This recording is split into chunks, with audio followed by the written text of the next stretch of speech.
घर में देवा तेरी पूजा होती है। हर घर घर में देवा तेरी पूजा होती है। बुद्धि के दाता तेरी जलती ज्योति है। बुद्धि के तुम दाता तेरी जलती ज्योति है। तेरी महिमा की गाथा तेरी महिमा की गाथा सब देव गाते हैं। गौरा की गाथा सब देव गाते हैं। गौरा के सुबन तुमको, शंकर के सुबन तुमको हम प्रथम मनाते। हरि बोल। गौरा की सुमन तुमको, शंकर की सुमन तुमको हम प्रथम मनाते हैं। तेरी ज्योति अनंत रहे, तेरी ज्योति अनंत रहे, गुण तेरा गाते हैं। तेरी ज्योति अनंत रहे, तेरी ज्योति अनंत रहे, गुण तेरा गाते हैं। गौरा के सुबन तुमको हम प्रथम मनाते हैं। गौरा के सुबन तुमको हम प्रथम मनाते हैं।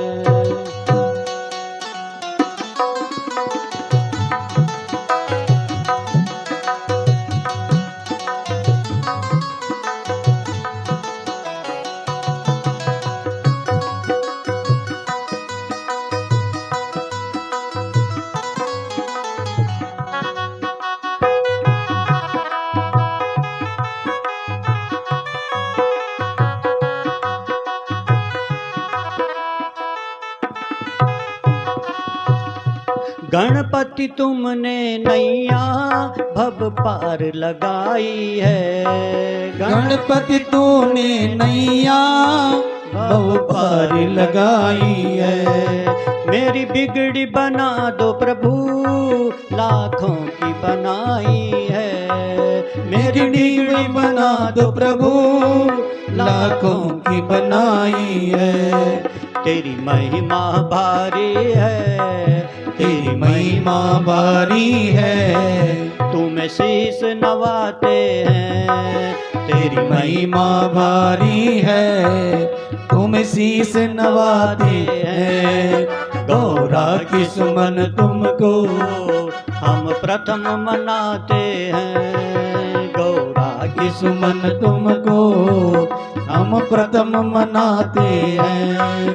शंकर के सुमन तुमको हम प्रथम मनाते हैं। शंकर के सुमन तुमको हम प्रथम मनाते हैं। तेरी ज्योति अनंत रहे, तेरी ज्योति अनंत रहे, गुण तेरा गाते हैं। तेरी ज्योति अनंत रहे, तेरी ज्योति अनंत रहे, गुण तेरा गाती है। गौरा के सुबन तुमको हम प्रथम मनाते हैं। गौरा के सुमन तुमको हम प्रथम मनाते हैं। गंगणपतये नमो नमः, गंगणपतये नमो नमः। ओम गणगणपतये नमो नमः, गंगणपतये नमो नमः। गंगणपतये नमो नमः, गंगणपतये नमो नमः। गणगणपतये नमो नमः, गणगणपतये नमो नमः। गौरा के सुबन तुमको हम प्रथम मनाते हैं। गौरा के सुमन तुमको हम प्रथम मनाती हैं। शंकर के सुबन तुमको हम प्रथम मनाते हैं। शंकर के सुमन तुमको हम प्रथम मनाती हैं। तेरी ज्योति अनंत रहे, तेरी ज्योति अनंत रहे, गुण तेरा गाते हैं। तेरी ज्योति अनंत रहे, तेरी ज्योति अनंत रहे, गुण तेरा गाते हैं। गौरा के सुमन तुमको, शंकर के सुमन तुमको, हम प्रथम मनाते हैं, हम प्रथम मनाते हैं, हम प्रथम मनाते हैं, हम प्रथम मनाते हैं, हम प्रथम मनाते हैं। बोले गणपति महाराज की जय, जय उमापति महादेव देव की की जय, जय, श्रीमद् भागवत महापुराण पुराण की जय। जय जय श्री राधे जय श्याम जय श्री राधे श्याम, श्याम। और वृंदावन बिहारी लाल की। फिर वे जयकारा का शब्द जरूर लगाइए। व्यास गद्दी पर विराजमान भगवान की वांगमयी मूर्ति श्रीमद् भागवत महापुराण, उपस्थित इस यज्ञ के आचार्य उपाचार्य, संगीत की मीठी धुन देने वाले मेरे छोटे भाई, उपस्थित धर्म स्वरूपा मेरे भाइयों, भक्ति स्वरूपा मेरी माताओं, भगवान की दिव्य कृपा से इस पावन परम दिव्य स्थान पर इस पितृपक्ष में श्रीमद् भागवत सप्ताह ज्ञान यज्ञ का दिव्य आयोजन हमारे खुराना परिवार की तरफ से बड़ी श्रद्धा और भक्ति से भगवान की दिव्य कथा कर रहे हैं। ठाकुर जी इन सबकी कामनाओं को पूर्ण करें। भगवान की जब दिव्य कृपा होती है तब जाकर के ऐसा सुअवसर प्राप्त होता है।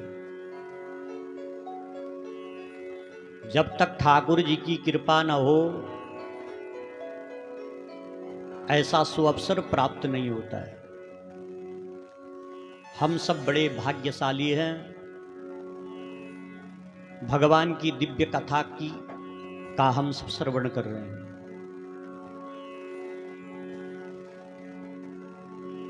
भगवान की कथा हमारे जीवन को पावन और पवित्र करती है। इसलिए बड़े भाग्यशाली होते हैं वो जिनका संबंध भगवान से होता है और इस जीवन को पावन और पवित्र करते हैं। कल आपने देखा उत्तानपाद का भी जन्म सफल हुआ, क्योंकि उनके घर में ध्रुव जैसे पुत्र जन्मे और सारे वंश का उद्धार हो गया। श्री सुखदेव जी कहते, राजन इन्हीं वंश में उत्तानपाद के छोटे भाई प्रियव्रत हुए। कौन थे? प्रियव्रत ने देखा मेरे भतीजे ने 5 वर्ष में भगवान की प्राप्ति कर दी। सारा राजपाट छोड़ करके जंगल को चले गए। जब जंगल में गए तो ब्रह्मा जी गए। ब्रह्मा जी ने प्रियव्रत को समझाया, महाराज प्रियव्रत, भगवान ग्रस्त में भी प्रकट हो सकते हैं, है ना। जंगल में जा करके घर छोड़ करके जब तक हमारी आसक्ति घर तक रहेगी तो तब तक भगवान की प्राप्ति भी नहीं होगी।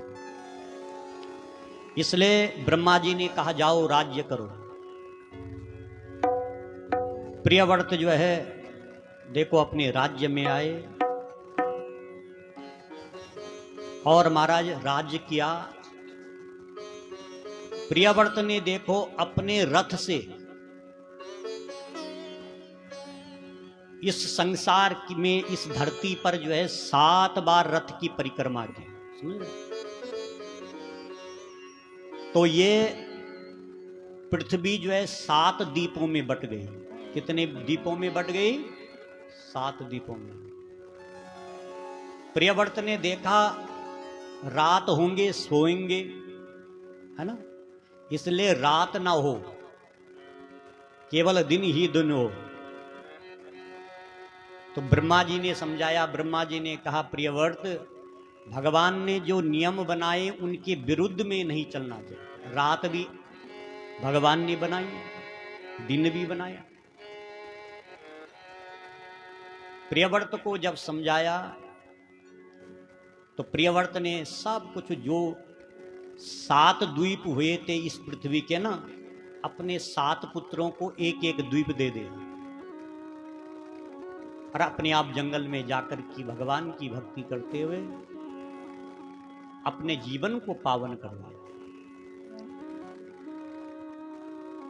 मैत्रेय ऋषि कहते, विदुर जी, प्रियव्रत के सबसे बेटे का नाम था अग्निंद्र। क्या था? बहुत बड़े प्रतापी राजा थे। ये जम्बू द्वीप के राजा थे। कितने द्वीप थे? बोलो 7। कितने द्वीप? हाँ, 7 द्वीप में सबसे पहला द्वीप कौन था? जम्बू। जब संकल्प करते हैं ना तो पंडित जी बोलते जम्बू द्वीपे भारतवर्षे भारत खंडे। तो एक द्वीप वहां जम्बू का है, जम्बू द्वीप है। दूसरा द्वीप क्या है? प्लक्ष द्वीप। तीसरा द्वीप क्या है? शामली द्वीप। चौथा क्या है? कुश द्वीप। पांचवां क्रौंच द्वीप। छठा शाक द्वीप और 7वां पुष्कर द्वीप। कौन है? हाँ, ये 7 द्वीप है। जो हमारा भारतवर्ष है ये सब जम्बू द्वीप में आता है ना। सारा भारतवर्ष ये जम्बू द्वीप में। तो इस जम्बू द्वीप के राजा थे महाराज अग्निंद्र। महाराज ये भी भगवान की भक्ति करते थे। जब वृद्ध अवस्था हो गई तो इनके घर में कोई संतान नहीं हुई। ये ब्राह्मणों के बड़े सेवक थे। ब्राह्मणों से पूछा, महाराज हमारी कोई संतान नहीं हो रही है, कुछ कृपा करो। तो इन्होंने पुत्र यष्टि यज्ञ किया था। ब्राह्मणों ने स्वयं अग्निदेव के बीच में से भगवान नारायण प्रकट हुए और जब भगवान को देखा अग्निंद्र ने तो भगवान ने कहा, बेटा बताओ क्या चाहिए? कुछ नहीं बोल पाए। जब हमें भगवान मिल जाए ना फिर संसार की कोई वस्तु हम नहीं मांग सकते, क्योंकि भगवान तो अमूल्य है। अग्निंद्र ने जब कुछ नहीं कहा तो भगवान ने ब्राह्मणों से कहा, महाराज आप ब्राह्मण देवता है, आपने यज्ञ किया है, बोलो महाराज अग्निंद्र की क्या इच्छा है? ब्राह्मणों ने कहा, महाराज इनके घर में कोई पुत्र नहीं है और आप जैसे पुत्र की प्राप्ति के लिए इन्होंने यज्ञ किया। भगवान ने कहा, मेरे जैसे तो कोई और है ही नहीं। इसलिए भगवान ही महाराज अग्निंद्र के घर में पुत्र के रूप में प्रकट हुए और नाम हुआ ऋषभ। क्या हुआ? बोले ऋषभ देव भगवान की जयकारा जोर से लगाओ, है ना। मैंने पहले दिन क्या बोला? जयकारे के अंदर इतनी शक्ति है कि भगवान के कानों में यही शब्द जाता है। बोले श्रीमद् भागवत महापुराण की जय। तो देखो, जब भगवान 24 अवतारों में एक ऋषभ देव भी अवतार है, समझ रहे हो? 24 अवतारों में क्या है? ऋषभ देव, क्योंकि भगवान ही इनके घर में प्रकट हुए। महाराज ऋषभ देव बड़े तपस्वी थे। एक बार जो है ऋषभ देव के राज्य में वर्षा नहीं हुई तो इन्होंने अपने तपोबल से वर्षा की तो इंद्र लज्जित हो गया। तो इंद्र ने अपनी पुत्री जयंती का विवाह ऋषभ देव के साथ कर दिया, समझ रहे हो? इनके 100 पुत्र हुए। कितने पुत्र हुए? हाँ, ऋषभ देव जी के। ऋषभ देव जी ने एक एक पुत्र को ज्ञान दिया, बेटे संसार केवल जो है, संसार में रह करके अगर हम भगवान की भक्ति करें तभी हमारा जीवन पवित्र हो सकता है। 100 पुत्रों को वैराग्य उत्पन्न हो गया, ज्ञान उत्पन्न हो गया। महाराज ऋषभ देव के जो सबसे बड़े पुत्र थे, नाम था भरत। क्या था? हाँ, इन्हीं भरत से हमारे भारतवर्ष, इस धरती का नाम, इस पृथ्वी का नाम पड़ा, है ना। तो भरत जी बड़े तपस्वी थे। भरत जी को राज्य दिया और जब अंतिम समय, जब वृद्ध अवस्था आया तो भरत जी ने सब कुछ त्याग करके तप करने के लिए गंडकी नदी के तट पर चले गए। जानते हो गंडकी नदी कहाँ है? बताओ।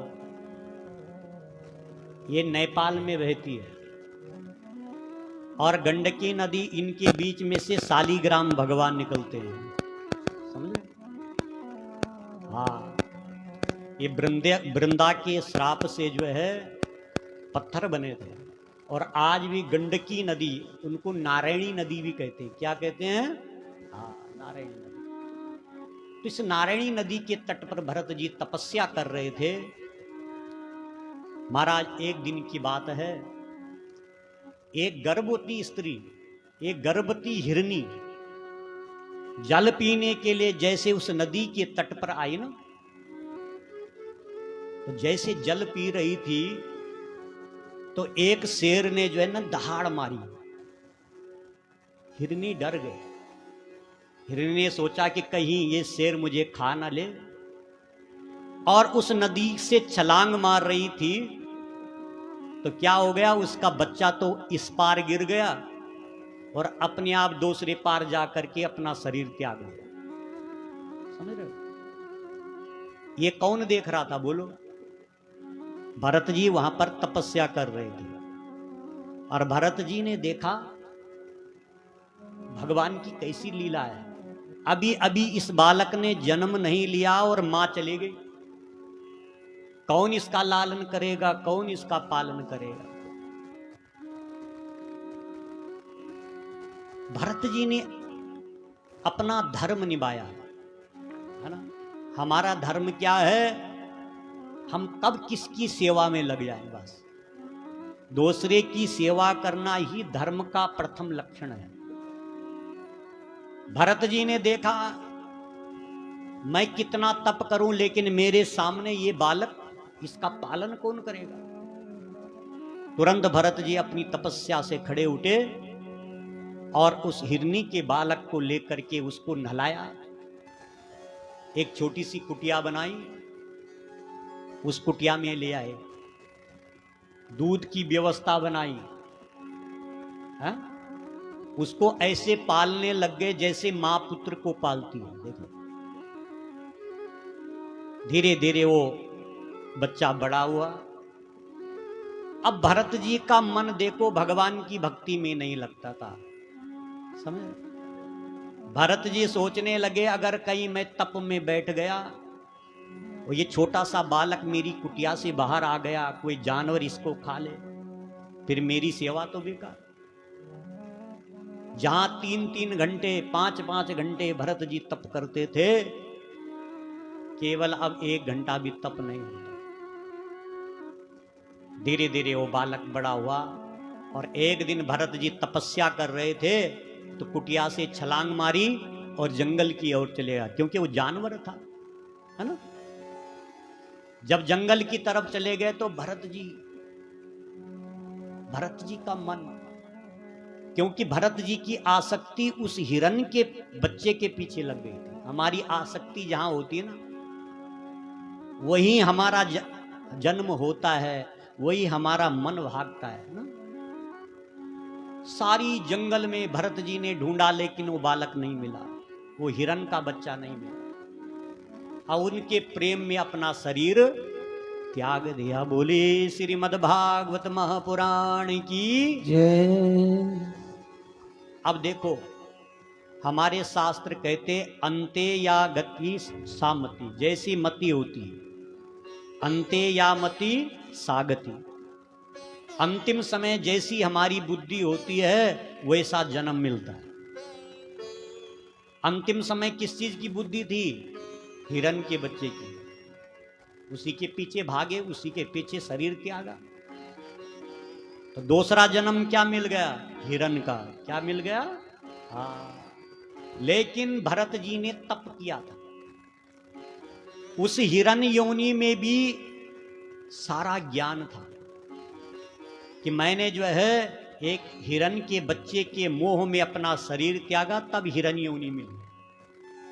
अब मैं ऐसा काम नहीं करूंगा। महाराज अंगिरा ऋषि के आश्रम में जो है भगवान की कथा सुनते थे और एक दिन अपना शरीर त्यागा। और जब शरीर त्यागा तो दूसरा जन्म ब्राह्मण कुल में मिला। समझ रहे? देख लो, अब दूसरा जन्म जब ब्राह्मण कुल में मिला, लेकिन भरत जी की तपस्या का फल है उन्हें अपने तीनों जन्म याद। पहले जन्म में राजा था, दूसरा जन्म में हिरण के रूप में आया और तीसरा जन्म ब्राह्मण कुल में मिला। अब तो भरत जी ने सोचा कि मैं ऐसा तप करूंगा कि बार बार इस संसार में नहीं आऊंगा, इतना यज्ञ करूंगा, है ना। सोचा क्या किया जाए। तो भरत जी ने क्या किया? नाटक खेल लिया, मूर्ख बन गए। क्या बन गए? हाँ, संसार के सामने मूर्ख बनोगे ना तभी संसार आपको त्यागेगा। घर वालों ने स्कूल में भेजा, वहां पढ़ना लिखना बंद, बस भगवान का भजन। धीरे धीरे घर वालों ने कहा भैया ये तो पढ़ता लिखता कुछ है नहीं, हैं? खेती की चौकीदारी के लिए भेज दिया, जाओ खेती की चौकीदारी करो। तो वहां पर भी जाकर के किसी पक्षी को नहीं हाँकता था। बोलो क्या बोलता था? राम जी की पक्षी, राम जी का खेत, आओ आओ पक्षी भर लो पेट। देखो महाराज, चलता रहा ये समय। एक दिन की बात है कि उनके गांव का एक प्रधान था, है? बोले उसकी कोई संतान नहीं हुई। समझ रहे हो? तो किसी ने कहा, कहते महाराज अगर संतान चाहते हो तो किसी की बलि दे दो। हाँ? यदि किसी की बलि दोगे तो तुम्हारे घर में संतान हो जाएगी। किसी की बलि से कोई संतान नहीं होती। यज्ञ करो, अच्छा कर्म करो, तभी संतान मिलेगी। अब प्रधान था, उसने अपने सेवकों से कहा कोई ऐसा आदमी लाओ जिसकी बलि दे जाए। 2 आदमी आए, वहां आए जहां पर भरत जी चौकीदारी कर रहे। भरत जी को उठा करके ले गए।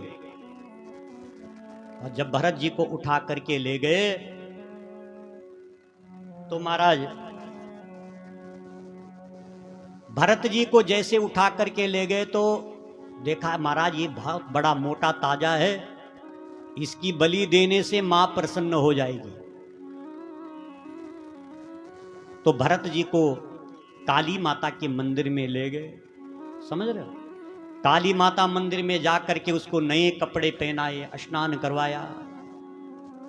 भरत जी ने जैसे मां का दर्शन किया, प्रसन्न हो गए। हे मां, तू ही सबकी रक्षा करने वाली है। जब इस प्रकार से कहा तो महाराज उसी समय देखो भद्रकाली की विग्रह से मां भगवती प्रकट हो गई।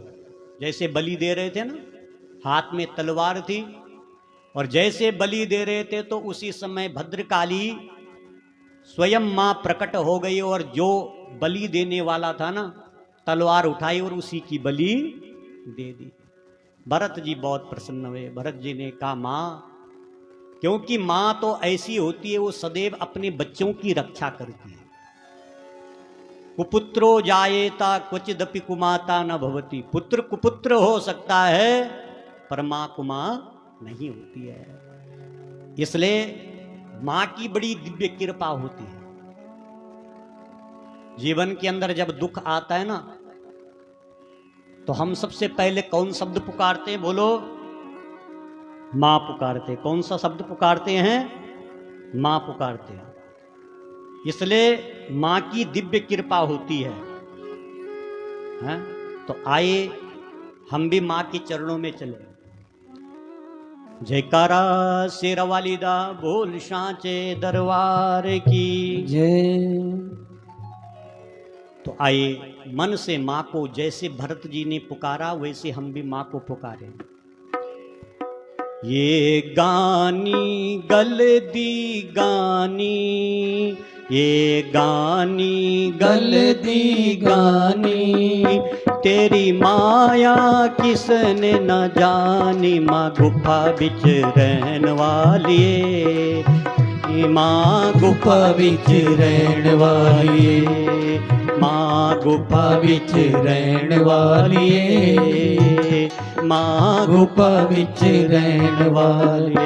ये गानी गलदी गानी, ये गानी गलदी गानी, तेरी माया किसने न जानी। माँ गुफा बिच रहन वाली, माँ गुफा बिच रहन वाली, माँ गुफा बिच रहन वाली, माँ गुफा बिच रहन वाली।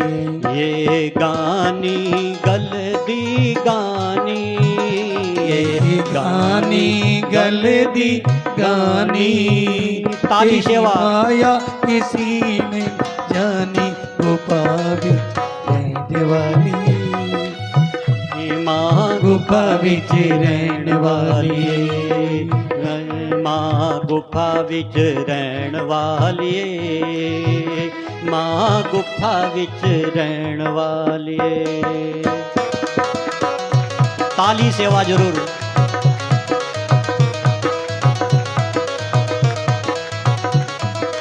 राधे।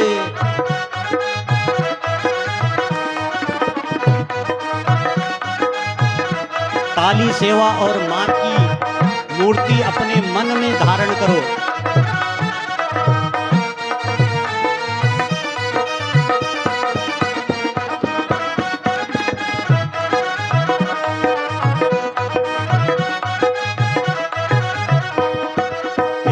देवा ए माई देवा, ए देवा माई ए देवा, तेरा दास करे मां सेवा।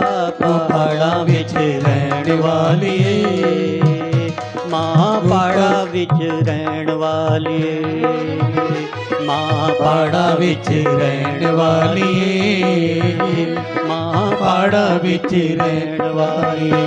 ये गानी गलदी गानी, ये गानी गल विच गानी, तेरी माया किसने न जानी। माँ गुफा बिच रहने वाली, मां गुफा बिच रहन वाली, मां गुफा बिच रहने वाली, मां गुफा बिच रहने वाली। ताली सेवा। जय हो।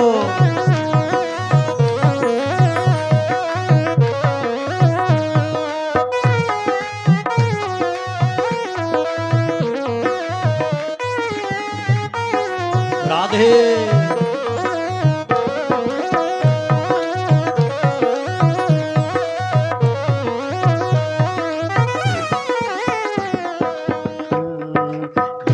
कपड़े गल दे कपड़े, कपड़े गल दे कपड़े, कपड़े गल दे कपड़े, कपड़े गल दे कपड़े, तेरे दर ते खड़े तेरे बछड़े। माँ पहाड़ा बिच रहने वाली, माँ पहाड़ा बिच रहने वाली, महापाड़ा बिच रहण वालिए, महापाड़ा बिच रहण वाले। ये गानी गल दी गानी, ये गानी गल विच गानी, तेरी माया न किसने न जानी। माँ गुफा विच रहण वालिए, माँ गुफा विच रहण वालिए, माँ गुफा विच रहण वालिए, माँ गुफा विच रहण वाली। ताली सेवा राधे।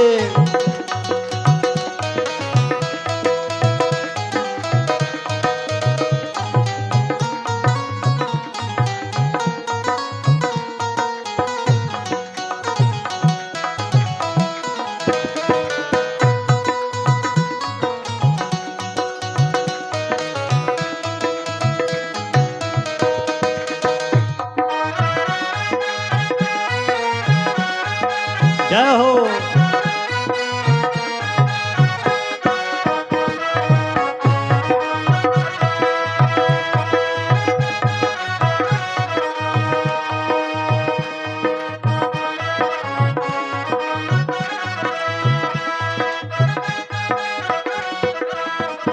मैं आवा दर तेरे आवा, मैं आवा दर तेरे आवा, मैं आवा दर तेरे आवा, मैं आवा दर तेरे आवा। तेरे हर बेल गुण मैं गावा। पहाड़ा विच रहण वालिए, महापाड़ा विच रहण वाले, महापाड़ा विच रहण वाले, महापाड़ा विच रहण वाले। ये गानी गल दी गानी, ये गानी गल विच गानी, तेरी महिमा किसने न जानी। पहाड़ा विच रहण वालिए, महापाड़ा विच रहण वाले, महापाड़ा विच रहण वाले, महापाड़ा विच रहण वाले। ताली सेवा जय हो।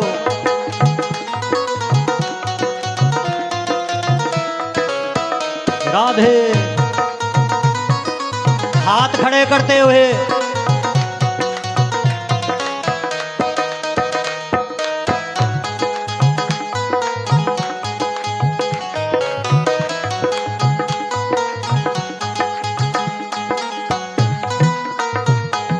जय हो।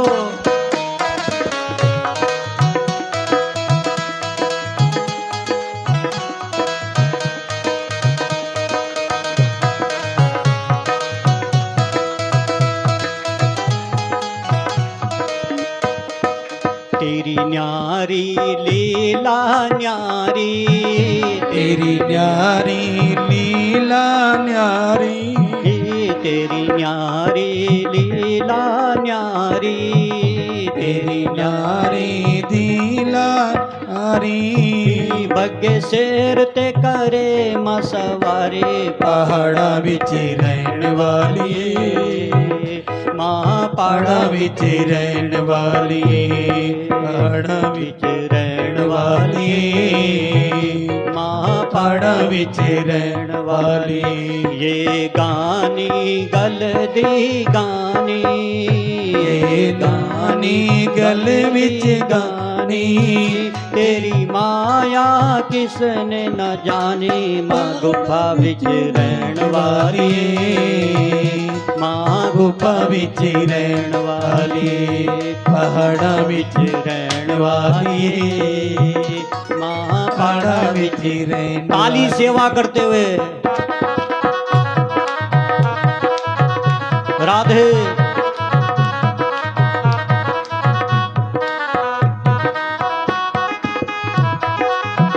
जय हो।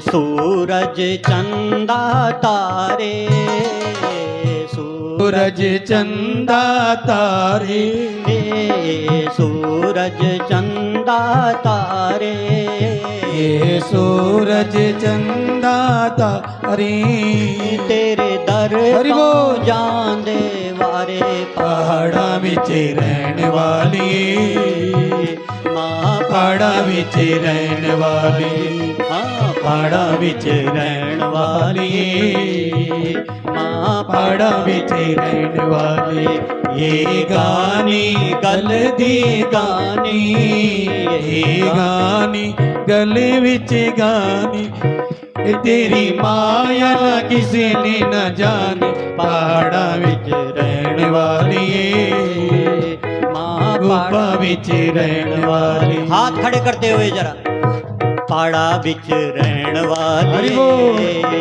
माँ पहाड़ा विच रहन वाली, पाड़ा बिच पहाड़न वाली, पहाड़ा विच रहन वाली, पाड़ा बिच रहन रहन वाली, माँ पाड़ा बिच रहन वाली। जयकारा शेरा वालिदा बोल सांचे दरबार की। फिर भी बहुत कम बोल रहे हैं।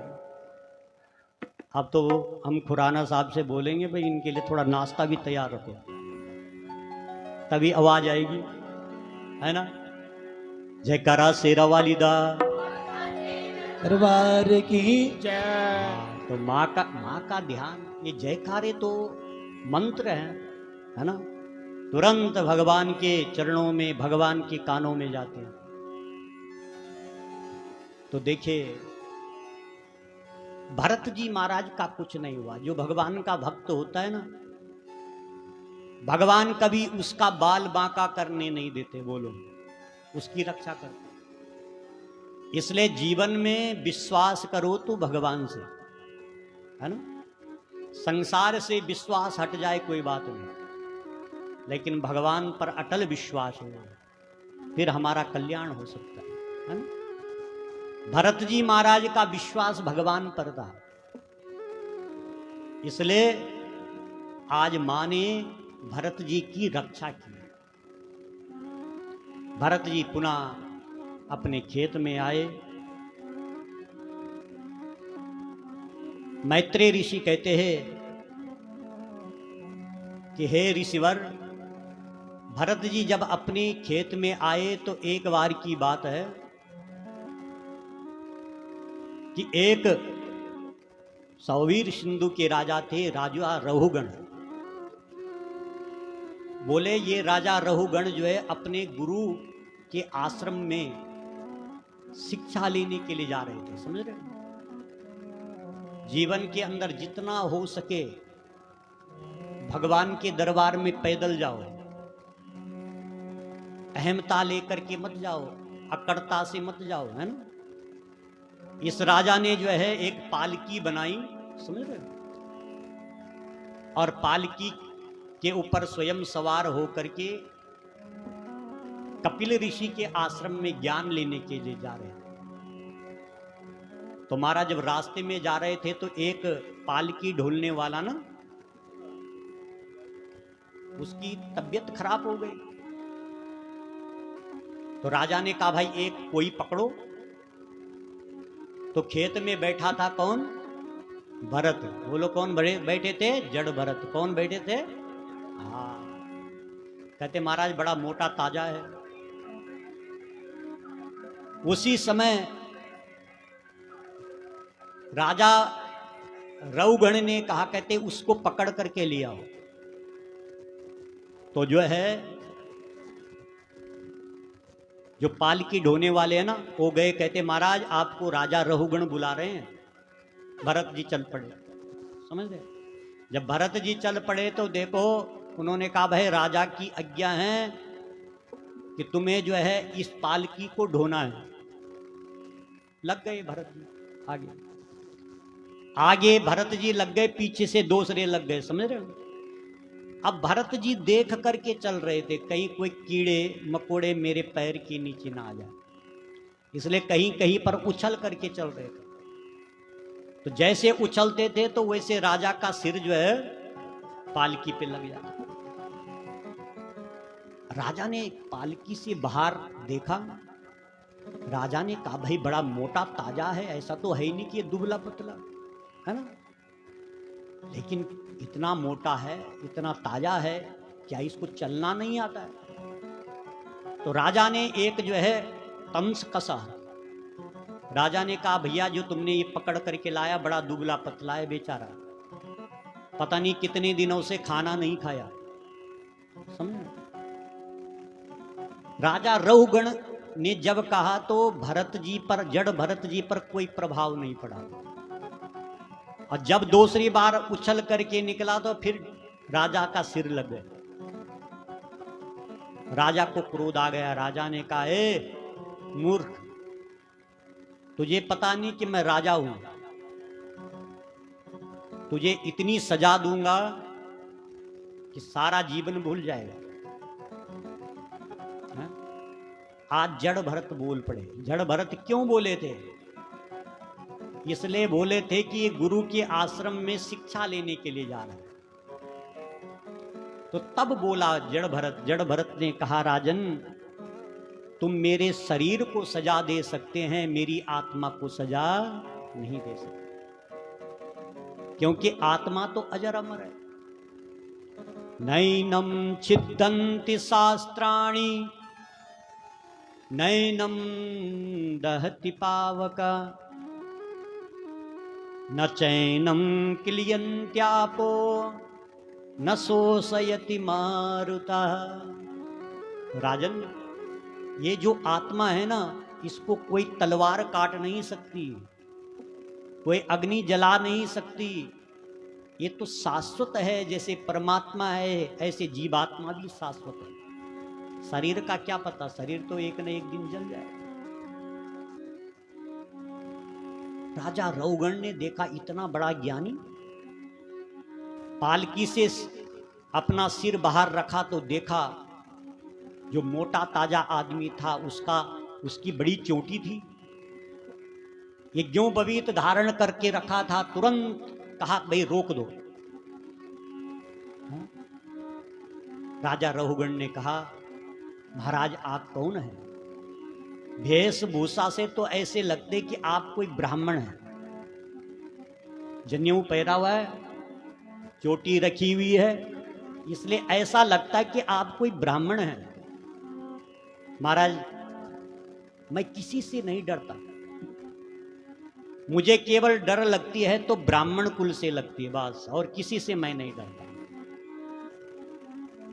इसलिए महाराज ना हम विसंके सुरराज वज्रान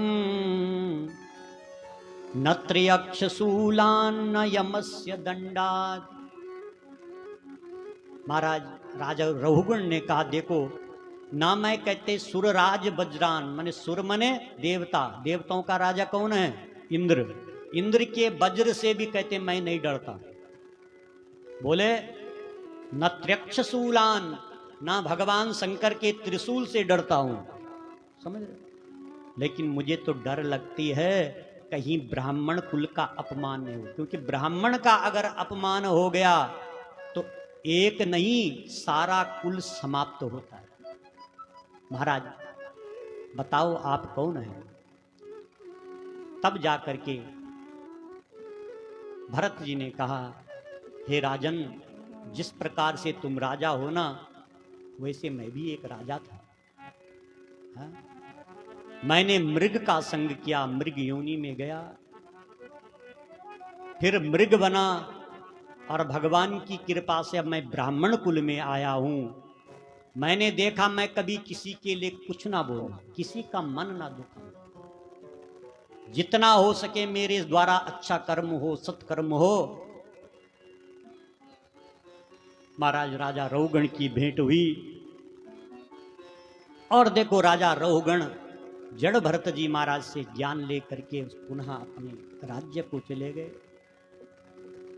मैत्रेय ऋषि कहते हैं विदुर जी राजा रहुगण का जो ज्ञान है बड़ा अद्भुत ज्ञान है।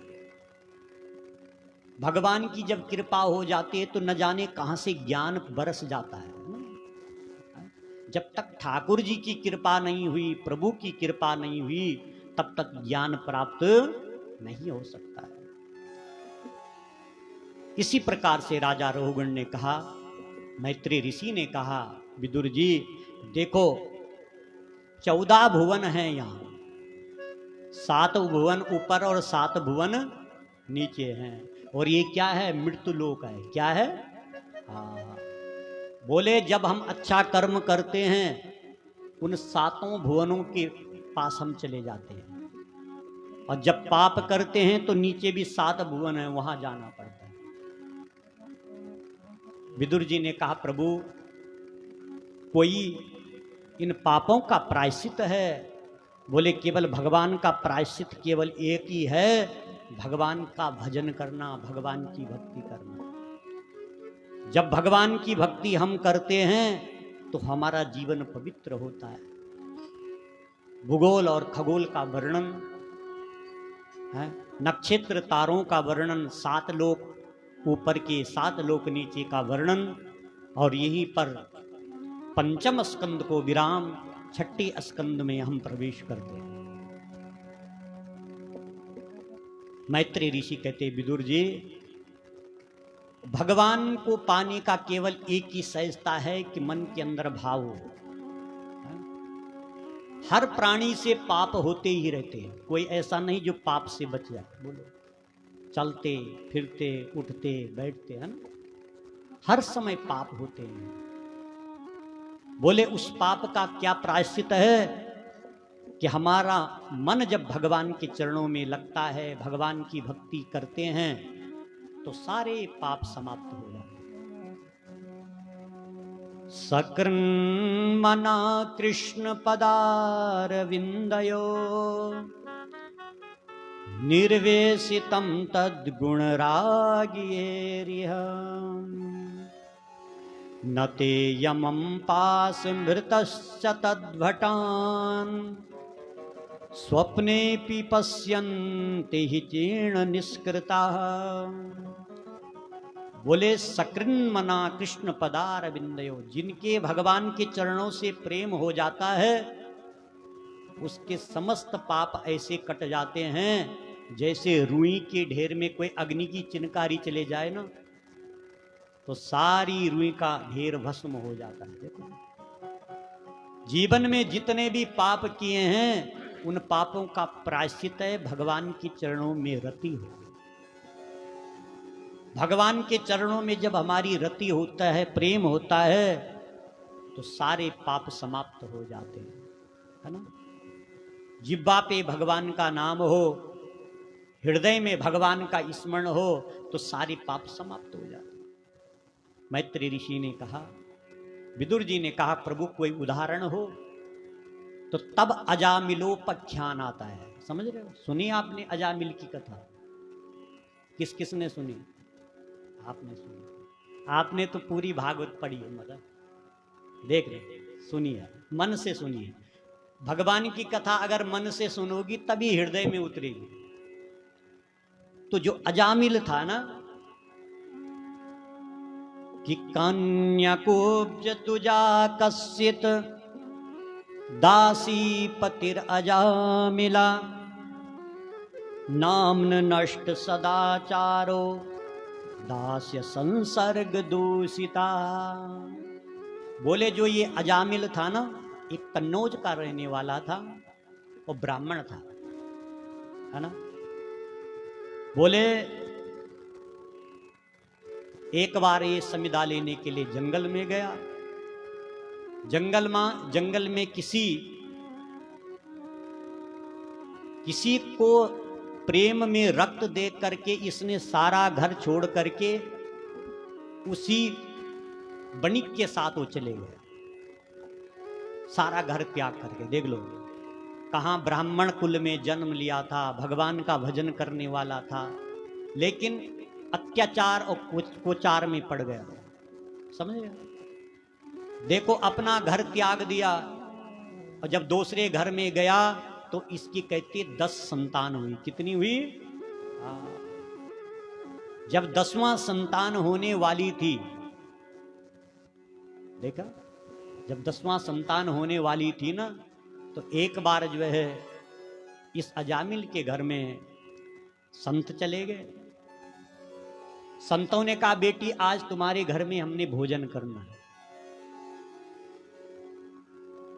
तो अजामिल की जो पत्नी थी बड़ी प्रसन्न हुई, सारे जीवन में पाप किया, अरे आज संतों का आगमन हो गया तो हमारा तो कल्याण होगा। देखो अजामिल की पत्नी ने भोजन बनाया, बड़ी प्रेम से भोजन खिलाया। अब भोजन के बाद ब्राह्मणों को दक्षिणा देते हैं कि नहीं? संतों ने कहा, बेटी जब ब्राह्मण और संत घर में भोजन करें तो उनको दक्षिणा भी देनी पड़ती है भोजन के बाद। अजामिल की जो पत्नी थी रोने लगे, गुरुदेव मेरे पास कुछ नहीं है। संतों ने कहा, बेटा ये संसार का धन नहीं चाहिए। बोले महाराज क्या चाहिए? बस एक ही दक्षिणा है कि अब की बार तुम्हारे गर्भ से जो पुत्र होगा उसका नाम नारायण रखना। क्या रखना? क्योंकि संत ने देखा था कि मैंने इनका अन्न खाया है, इनका तो कल्याण होना चाहिए कि नहीं। अजामिल पापी था। अजामिल की जो पत्नी थी आंखों में आंसू आ गया, गुरुदेव ठीक है। कालांतर में जो है अजामिल की 10वीं संतान हुई और इसका नाम रखा नारायण। अब देखो जो अजामिल था कभी भगवान का भजन नहीं करता था, लेकिन छोटा बेटा होने के कारण से बार बार कहता था, नारायण इधर आ जा, नारायण इधर आ जा, नारायण। एक एक दिन में एक एक माला हो जाती थी। समझ रहे मेरी कथा को आप? आ रही समझ में? है? तो देखो अंतिम समय जब आया ना, तो अंतिम समय भगवान सबसे पहले नरक की यात्रा शुरू करते हैं। नरक तो देखना किस, जब जाएंगे नरक में तभी देखना पड़ता है, लेकिन इस संसार में जब वृद्धावस्था आ जाती है ना, अपना धन सब समाप्त हो जाता है, कोई सेवा करने वाला नहीं होता, तब पता चलता है कि ये नरक है। होता है कि नहीं? अंतिम समय अजामिल की स्थिति इतनी खराब हो गई, आंखें बंद हो गई, कानों से सुना बंद हो गया है। जब अंतिम समय आया तो परिवार वालों ने छोड़ दिया। तो छोटा बेटा था ना नारायण, वो भी छोड़ करके जा रहा था। तो बड़ी प्रेम से अजामिल ने कहा, बेटा नारायण आजा, नारायण मत जा, नारायण आजा, नारायण आजा। समझ रहे हो? बेटा तो चले गए, वहां से भगवान के दूत चलाए, यहां से यमराज के दूत आए और वहां से भगवान के दूत आए। समझ गए? यमराज के दूतों ने कहा, भगवान आप यहां क्यों आए? हमारे पास जो है अजामिल का खाता है, जब से जन्म लिया और आज दिन तक कोई अच्छे कर्म नहीं किए, इनको तो नरक में ले जाना है, इनको तो कुंभ पाकादि अनेक प्रकार के नरकों में डालना है। भगवान के दूतों ने कहा, हे यमराज के दूतों, बोले अंतिम समय जो भगवान का नाम लेता है उसे कभी नरक नहीं जाना पड़ता है, चाहे कितना बड़ा पाप। यमराज के दूतों ने कहा, महाराज इसने भगवान का नाम नहीं लिया। बोले किसका नाम लिया? कहते इसके बेटे का नाम नारायण है।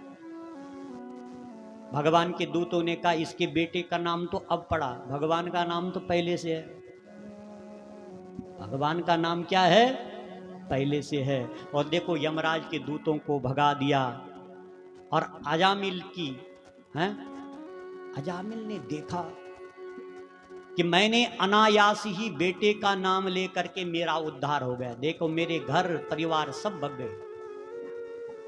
भगवान इतनी कृपालु, जाकर के हरिद्वार की पावन भूमि में जप तप करके अपने शरीर का परित्याग किया। इसलिए भगवान के नाम में इतनी बड़ी शक्ति है। तभी तो कहते हैं कि भगवान के नाम का अभ्यास होना चाहिए। जब तक हम भगवान के नाम का अभ्यास नहीं करेंगे तो प्रभु की कृपा कैसी हो सकती है? प्रभु प्यारे से जिसका संबंध है, समझ रहे हो?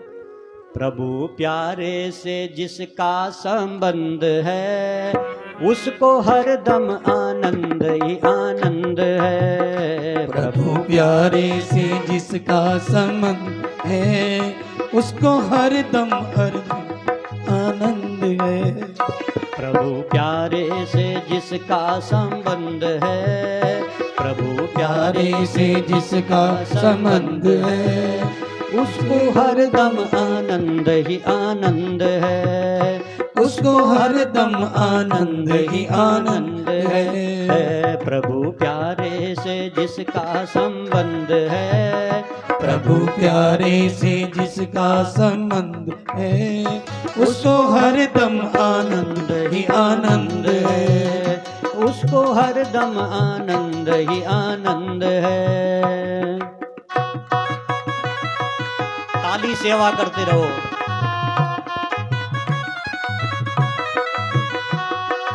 राधे।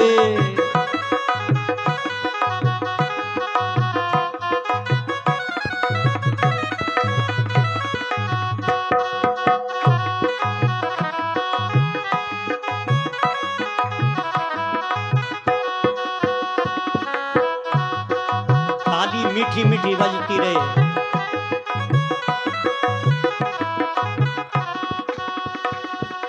झूठी दुनिया से करके किनारा, झूठी दुनिया से करके किनारा, झूठी दुनिया से करके किनारा, झूठी दुनिया से करके किनारा, सच्चे ईश्वर का लेके सहारा, सच्चे ईश्वर का लेके सहारा। जो उसी की रजा में रजामंद है, जो उसी की रजा में रजारंद है, उसको हरदम आनंद ही आनंद है। उसको हरदम आनंद ही आनंद है। प्रभु प्यारे से जिसका संबंध है, प्रभु प्यारे से जिसका संबंध है, उसको हरदम आनंद ही आनंद है। उसको हरदम आनंद ही आनंद। ताली सेवा।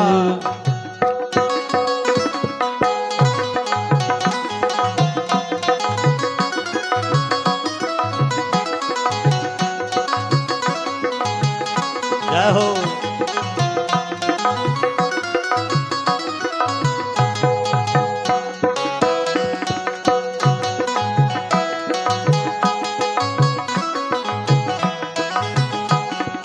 राधे।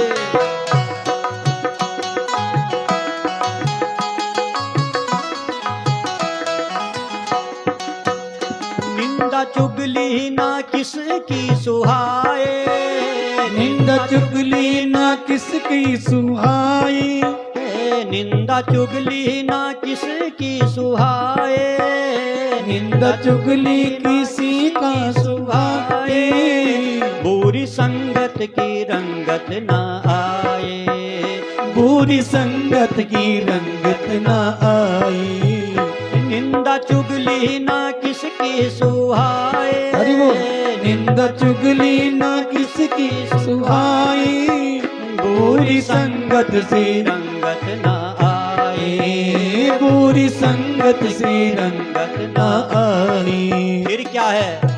सत्संग ही है, सत्संग ही है, सत्संग ही है जिसको पसंद है, सत्संग ही है जिसको पसंद है, उसको हरदम आनंद ही आनंद है। उसको हरदम आनंद ही आनंद है। प्रभु प्यारे से जिसका संबंध है, प्रभु प्यारे से जिसका संबंध है, उसको हरदम आनंद ही आनंद है। उसको हरदम आनंद ही आनंद। ताली सेवा।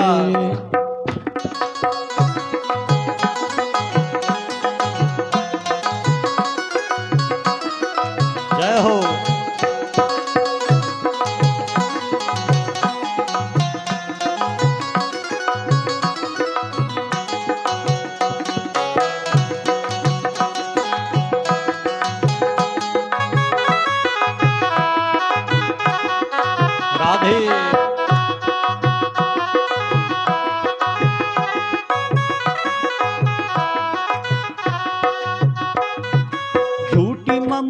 से मन को हटा ले, झूठी ममता से मन को हटा ले, झूठी ममता से मन को हटा ले, झूठी ममता से मन को हटा ले, हरि चरणों में मन को हरि लगा बोल। ले, प्रभु चरणों में मन को लगा ले, हरि चरणों में मन को लगा ले, हरि चरणों में मन को लगा ले।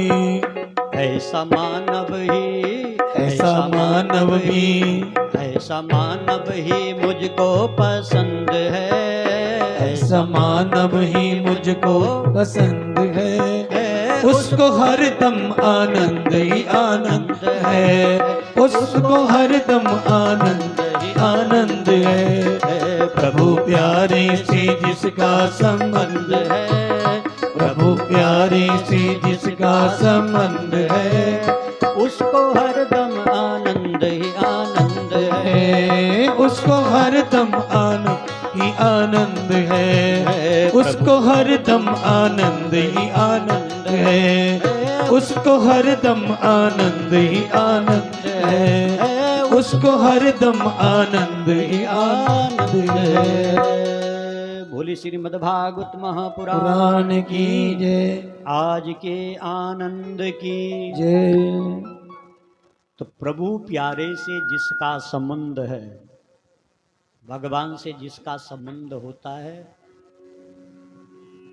उसका भगवान उसको सब कुछ मिला देता है ना। जीवन के पाप ताप सब समाप्त हो जाते हैं, इसलिए तो नारायण है ना। नारायण का मतलब, नारायण में कितने अक्षर हैं बोलो, बोलो। नारायण में 4 अक्षर हैं। कितने अक्षर हैं? हाँ, और हमको भी 4 चीज की जरूरत है। क्या क्या? धर्म, अर्थ, काम और मोक्ष। ये 4 चीज की है ना जरूरत। तो चारों चीजों को देने वाले नारायण हैं। धर्म, अर्थ, काम और मोक्ष। आज देखो अजामिल का उद्धार हुआ, ये नाम की महिमा है।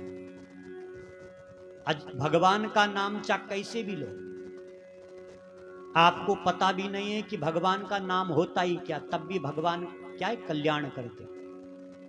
अब देखो जब मंत्र बोलते हैं ना पंडित जी, क्या उन मंत्रों का अर्थ आपको आता है? नहीं आता, लेकिन सुनने से बड़ी शांति प्राप्त होती है। वो मंत्र अपना कार्य करते हैं, समझ गए? इसलिए जीवन के अंदर आप जैसे भी भाव से लो, चाहे मजाक में लो, चाहे मन से लो, भगवान कल्याण करते है ना। भगवान का काम क्या है? कल्याण करना। इसी प्रकार से देखो अजामिल का उद्धार। मैत्रेय ऋषि कहते, विदुर जी, जीवन में भगवान अगर सब कुछ दे दे तो अहंता नहीं करनी चाहिए। भगवान किसी को सुंदरता दे देता है, किसी को धन दे देता है, किसी को सम्मान देता है, बस थोड़ा अहमता आ जाए फिर सारा समाप्त हो जाता है। मैत्रेय ऋषि कहते, विदुर जी, एक बार देवगुरु बृहस्पति इंद्र की सभा में गए, समझ रहे? अच्छा, इंद्र के गुरु कौन थे? पुरोहित थे ना। कौन थे? बृहस्पति थे। जब भी संकट आता था तो बृहस्पति देव जो है, भगवान बृहस्पति यज्ञ करते थे, अनुष्ठान करते थे, उससे देवताओं को बल मिलता था। तो देवगुरु बृहस्पति एक बार इंद्र की सभा में गए। इंद्र नाच गान में मस्त था, समझ रहे? और जैसे बृहस्पति, देवगुरु बृहस्पति आए तो इंद्र ने देवगुरु बृहस्पति की तरफ नहीं देखा। अच्छा, क्यों नहीं देखा? बोले, अगर गुरुदेव के तरफ देखूंगा तो मुझे नीचे उतरना पड़ेगा, चरणों में प्रणाम करना पड़ेगा। कभी कभी हम भी देखते हैं, हमारे गुरु महाराज होते हैं ना, हम सोचते हैं कि देखे ना तो ठीक है, नहीं तो गुरु जी को बोलना पड़ेगा घर चलो, है ना। देवगुरु बृहस्पति ने नृत्य में इतने आनंदित थे कि गुरु जी की तरफ नहीं दे गए। गुरु जी समझ गए बस इंद्र के प्रति मेरा भाव नहीं है ना। तो देवगुरु बृहस्पति इंद्र को छोड़ करके चले गए। जब इंद्र को पता चला कि गुरुदेव हमारे मुंह को छोड़ करके चले गए, तो सारे देवता जो है नारायण की शरण में गए। किसकी शरण में गए? हाँ, नारायण की शरण में गए। नारायण की शरण में गए तो भगवान ने कहा देखो बिना पुरोहित का कभी कल्याण नहीं होता है ना। इसलिए तुमने गुरुदेव का अपमान किया है। ऐसा करो, जब तक गुरुजी नहीं मिलते हैं ना, तो तुम जो है त्वष्टा के पुत्र विश्वरूप को गुरु बनाओ, क्योंकि ये बड़ा कर्मकांडी है। यज्ञ कराओ, बिना यज्ञ का तो फिर बेकार हो जाएंगे, असुर हावी हो जाएंगे। तो समस्त देवता जो है त्वष्टा के पास गए, समझ रहे। त्वष्टा से प्रार्थना की, गुरुदेव इस समय हमारे गुरुदेव कहीं चले गए, कृपा करके आप हमारे पुरोहित बने। त्वष्टा ने कहा, कहते नहीं, पुरोहिति कर्म सदा अधिमंदा, हम आपकी पुरोहिती नहीं करना चाहता। बोले तुम देवता लोग क्या है, स्वार्थी हो। जब दुख आता है तब गुरुजी के शरण में, और जब सुख आता है तो तब गुरुजी को ही छोड़ देते। हा? देवताओं ने मनाया, देवताओं ने कहा महाराज ऐसा मत करो, ब्राह्मण का मन बड़ा निर्मल होता है। त्वष्टा ने कहा ठीक है, मेरा पुत्र विश्वरूप जो है आपका कर्मकांड, आपका यज्ञ करेगा। विश्वरूप को देवताओं ने ले आए। इंद्र ने कहा महाराज यज्ञ करो। तो विश्वरूप ने सबसे पहले इंद्र को नारायण कवच दिया। भागवत के अंदर एक नारायण कवच है, समझ रहे। विश्वरूप ने कहा इंद्र यदि नारायण कवच करोगे तो तुम्हारे ऊपर कोई भी आपदा नहीं आएगी। आज भी नारायण कवच का जो पाठ करता है ना, है? उसके घर में किसी प्रकार की बला नहीं आती है। संस्कृत में है, बड़ा सुंदर मंत्र है। महाराज उस नारायण कवच में लिखा है, ये या गुप्त सहस्राक्ष सवाहन रिपुसैनिकान क्रीडन्यमं विनिर्जित्वा त्रैलोक्यम भुभजे श्रियम। बोले जो इसको मन से इसका पाठ करता है तो तीनों लोक की लक्ष्मी भी प्राप्त कर देगा। किसी प्रकार के चाहे रोग से ग्रस्त हो, चाहे निर्धनता हो, चाहे संसारिक की कोई भी वस्तु की कामना हो, नारायण कवच परिपूर्ण कर देता है। इंद्र को नारायण कवच दिया। इसके बाद महाराज इंद्र ने कहा महाराज यज्ञ करो। अब देखो जब यज्ञ कर रहे थे ना, तो जो विश्व रूप थे ना, उसके 3 मुख थे। कितने मुख थे? हाँ, एक मुख से अन्न, दूसरे से मदिरा और तीसरे से सोमरस का पान करता था। अब जैसे यज्ञ कर रहा था तो एक एक आहुति जो है विश्वरूप असुरों को भी दे रहा था। इंद्र ने समझाया, इंद्र ने कहा विश्वरूप, अरे आप हमारे पुरोहित बन करके आ रहे हैं, हमारा यज्ञ कर रहे हैं, तुम असुरों को आहुति दे रहे हो। जब नहीं माना तो इंद्र को क्रोध आया और इंद्र ने अपने वज्र से विश्वरूप का वध कर दिया। बोले सतगुरुदेव भगवान की जय। श्रीमद्भागवत महापुराण की जय। अब जब विश्वरूप का वध हो गया, ब्रह्म हत्या लग गई है इंद्र को। इंद्र का पीछा ब्रह्म हत्या ना छोड़े। नारायण की शरण में गए, भगवान ने कहा इंद्र तुमने अच्छा नहीं किया, जब तक तुम ब्रह्म हत्या से निवृत्त नहीं होंगे तब तक तुमको सुख नहीं मिल सकता है। तो इंद्र ने ब्रह्म हत्या को 4 भागों में विभाजित किया। समझ लो कितने भागों में? 4 भागों में। पहला भाग जो है वृक्षों को दिया है ना? पहला भाग किसको दिया? वृक्षों को दिया। इंद्र ने वृक्षों को आशीर्वाद दिया कि तुमने हमारी ब्रह्म हत्या ग्रहण की है, इसलिए आज से जहां से तुम कटोगे वहां से अपने आप ही उग जाओगे। वृक्ष को उगाना नहीं पड़ता, वहीं से कटते और वहीं से फिर उत्पन्न हो जाते हैं, है ना। दूसरा जो है पृथ्वी को दिया। किसको दिया? हाँ, और पृथ्वी के लिए कहा, कहते हे पृथ्वी मैया आपने इस ब्रह्म हत्या को स्वीकार किया है, बोले जहां गड्ढे होंगे तुम्हारे गड्ढे अपने आप ही भरते रहेंगे। वही भरता पृथ्वी के गड्ढे को, अपने आप ही भर जाते। तीसरा स्त्रियों को दिया। 4 दिन तक मासिक धर्म में जब वो प्रवृत्त होती है तो मन से कहते भगवान का भजन करें, तो इंद्र ने आशीर्वाद दिया कि तुम अच्छी संतान उत्पन्न करोगे। और चौथी जो ब्रह्म हत्या है वो समुद्र को दी। किसको दी? हाँ, फेन के रूप में वो प्रकट होती है। तो इंद्र ने जो है आशीर्वाद दिया, तुम जब जैसे भाते रहोगे तुम पवित्र रहोगे। 4 जगह उसका विभाजित किया। इधर महाराज विश्वरूप त्वष्टा को जब पता चला कि इंद्र ने मेरे पुत्र का वध किया, ध्यान से सुनना जरा कथा को,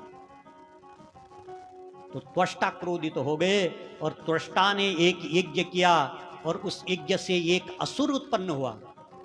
समझो, इतना बड़ा असुर उत्पन्न हुआ कि एक बेत जो है प्रतिदिन बढ़ने लगा। समझ रहे? उसका नाम क्या हुआ? वृत्रासुर। क्या हुआ बोलो? हाँ। अब वृत्रासुर जो है महाराज इंद्र को मारने के लिए गया।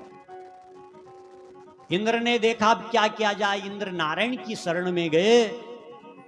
नारायण ने कहा इंद्र अब वृत्रासुर से तुम एक ही कारण से बच सकते हो कि यदि दधीचि ऋषि की हड्डी लाई जाए, समझ रहे हो, और दधीचि ऋषि की हड्डी से वज्र बने तो तब जाकर के वृत्रासुर का वध होगा। बोले श्रीमद् भागवत महापुराण की जय, श्रीमद् भागवत महापुराण की जय।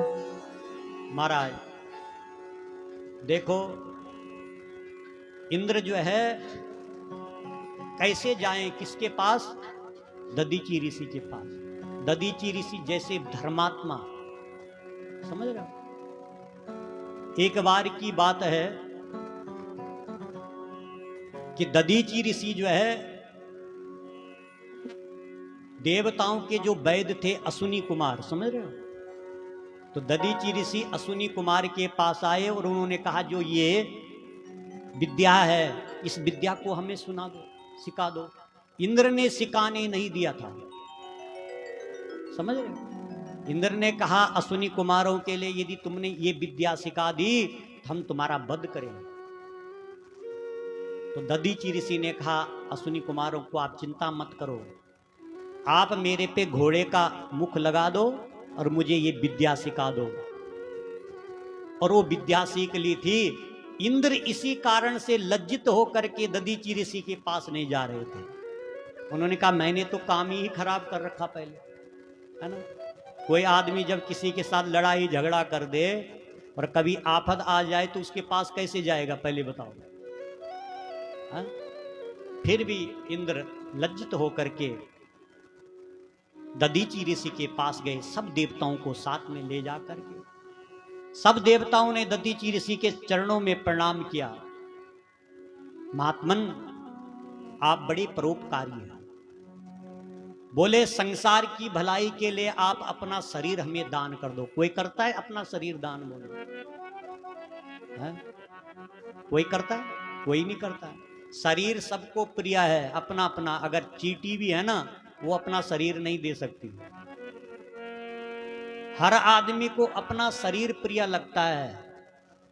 बोलते तो हैं कि महाराज बस मैं जीना नहीं चाहता हूं, बोलते हैं ना, लेकिन मन में ये होता है कि कोई बात नहीं 2 साल और चलने दो।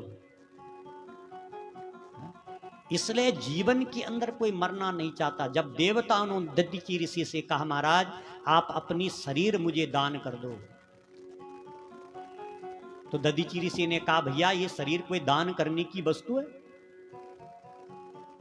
देवताओं ने कहा महाराज आप जैसे संत और परोपकारी जब कोई मिल जाए तो आपके पास भी कोई ऐसी वस्तु नहीं जो दे नहीं सकती। दधीचि ऋषि प्रसन्न हो गए और दधीचि ऋषि ने क्या किया, अपने शरीर पर अनेक औषधियां लगा करके गौ माता से चटा करके अपने शरीर का परित्याग कर दिया और उसी से जो है वज्र बना। क्या बना? हाँ, इंद्र ने वो वज्र लेकर के वृत्रासुर के सामने आए। तो वृत्रासुर देखो उस वज्र में भगवान के दर्शन कर रहा है, क्योंकि वो वज्र था ना वो दधीचि ऋषि की हड्डियों का था। और दधीचि ऋषि ने सारे जीवन में तप किया, कभी पाप नहीं किया। जो महात्मा होता है, जो भगवान का भक्त होता है, उसके शरीर में भी भगवान का वास होता है। समझ रहे? जिसने सारे जीवन में पाप किया है उसके शरीर में पाप ही होता है।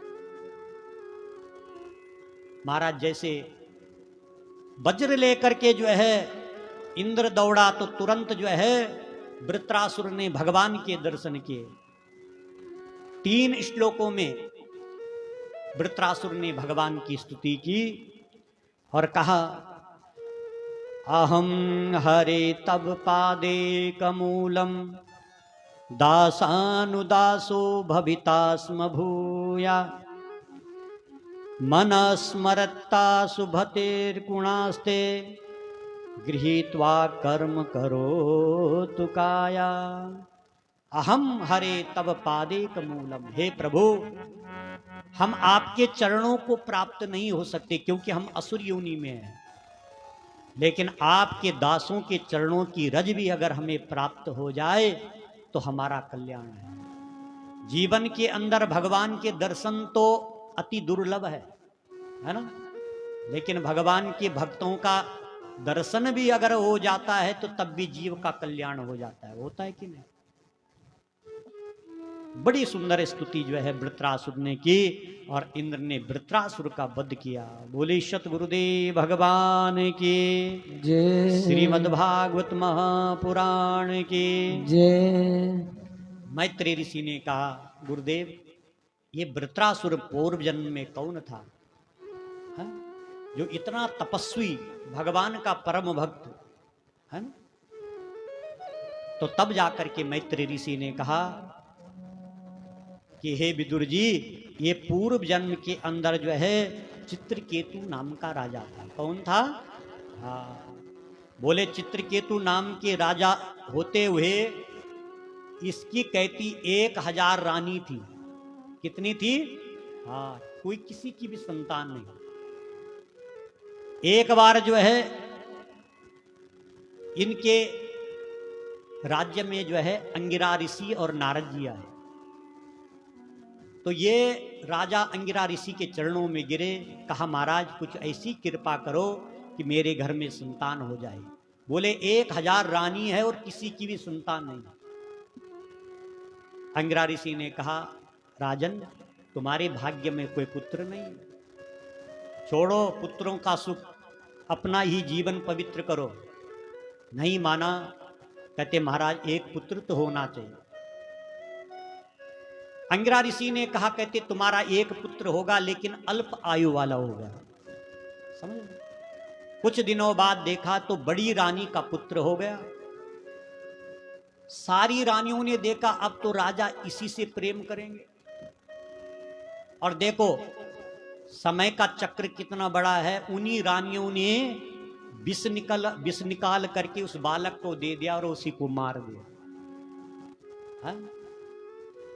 जब चित्रकेतु राजा ने देखा अभी अभी इस बालक का जन्म हुआ, मैं कितना अभागा, इतनी हजार रानियों के सामने एक पुत्र हुआ था और वो भी समाप्त हो गया, तो रो रहे थे। उस सब के सामने तो अंगिरा ऋषि आए। अंगिरा ऋषि ने कहा, राजन मैंने पहले ही बताया था तुम्हारे भाग्य में पुत्र सुख नहीं। अंगिरा ऋषि ने कहा, महाराज आप जैसे संत क्या नहीं कर सकते।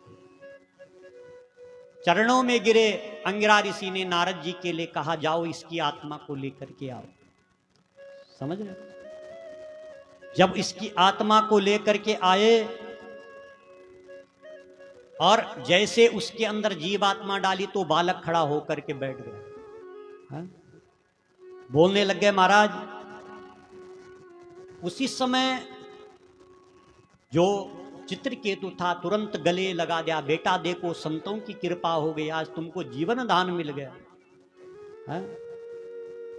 तो उस पुत्र ने कहा, महाराज ये बताओ कौन से जन्म के पिता हो तुम मेरे? है ना? कौन से जन्म के कहते तुम मेरे पिता हो? चित्रकेतु राजा ने कहा, देखो इसके लिए 7 दिन हो गए हमने न जल पिया न अन्न खाया कि हमारा बेटा मर गया, वो तो संतों की कृपा हो गई। लेकिन ये कह रहा कौन से जन्म के पिता हो? उसी समय वैराग्य हो गया। वैराग्य जीवन में कब होता है? या तो भगवान की कृपा हो जाए और या संसार की जब ठोकर लगती है तब वैराग्य होता है ना। और देखो वैराग्य धारण करके जो है ये तप के लिए निकल गया और यही चित्रकेतु नाम का राजा जो है सिद्ध गंधर्व बन गया। समझ रहे हो? सिद्ध गंधर्व। जब सिद्ध गंधर्व हो गया तो एक दिन ये अपने रथ पे कैलाश पर्वत की ओर जा रहे थे। और जब कैलाश पर्वत में जा रहे थे तो वहां पर शंकर भगवान जो है पार्वती जी को बिठा करके संतों को ज्ञान दे रहे थे। इसकी बुद्धि जो है भ्रमित हो गई। इसने कहा, अरे भगवान भोले बाबा पार्वती मैया को साथ में बिठा करके तब ज्ञान दे रहे। हाँ? तो जब बुद्धि भ्रष्ट हो जाती है तो पार्वती मैया ने श्राप दिया कि तुम कोई संत नहीं हो सकते हो, तुम्हारी दृष्टि में खोट है, जाओ तुम असुर योनि में चले जाओ। और वही जो है वृत्रासुर बना। कौन बना? वृत्रासुर। बोले शंकर भगवान की जय। जय श्री राधे, जय जय श्री राधे, जय जय श्री राधे श्याम। इसलिए भगवान की जब कृपा होती है तब जाकर के ऐसा सुयोग आता है। तो आए भाव से आज भगवान का जन्म भी होगा ना, है? इसलिए तकड़े रहो सब, क्योंकि वृंदावन से ठाकुर जी आएंगे और तुम सब सो रहे होंगे तो फिर वो भगवान भी कहेंगे चलो यहां से भी निकलते हैं।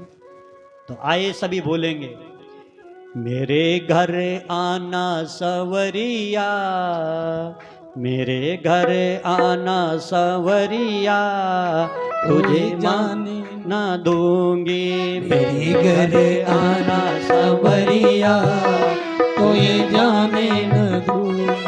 मेरे घर आना सवरिया, तुझे जाने न दूंगी। मेरे घर आना सवरिया, तुझे जाने न दूंगी। जाने न दूंगी तुझे, जाने न दूंगी। जाने न दूंगी तुझे, जाने दूंगी। जाने न दूंगी तुझे, जाने न दूंगी। जाने न दूंगी तुझे, जाने न दूंगी। मेरे घर आना सवरिया, तुझे जाने न दूंगी। मेरे घर बहुत ढीले बैठे हो। अरे राम, उठो खड़े जरा भाव से, उठ जाओ, इधर से भी उठो, लगाओ हाजरी। हाँ, मेरे घर आना सवरिया, तो ये जाने न दूंगी। मेरे घर आना सवरिया, कोई जाने न दूंगी, जाने ना दूंगी तुझे, जाने ना दूंगी, ओ जाने न दूंगी तो ही जाने न दूंगी, मेरे घर आना सांवरिया, तो ही जाने न दूंगी, मेरे घर आना सब। सांवरिया, तो ये जाने न दूंगे।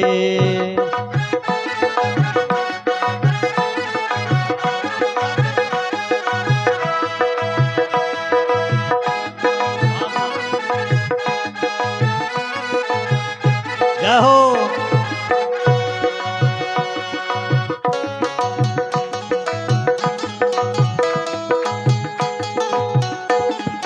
पीछे ताली जरूर बजनी चाहिए। हरि बोल।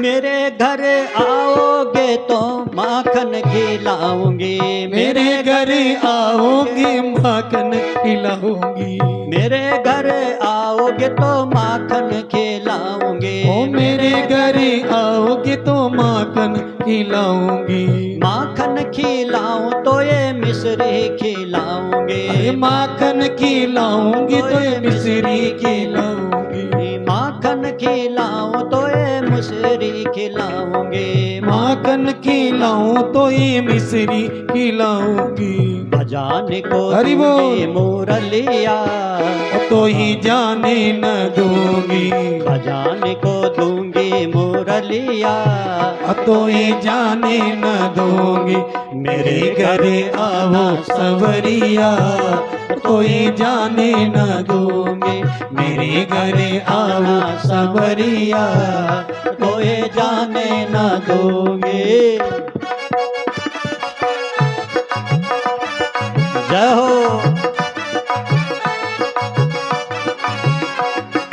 राधे।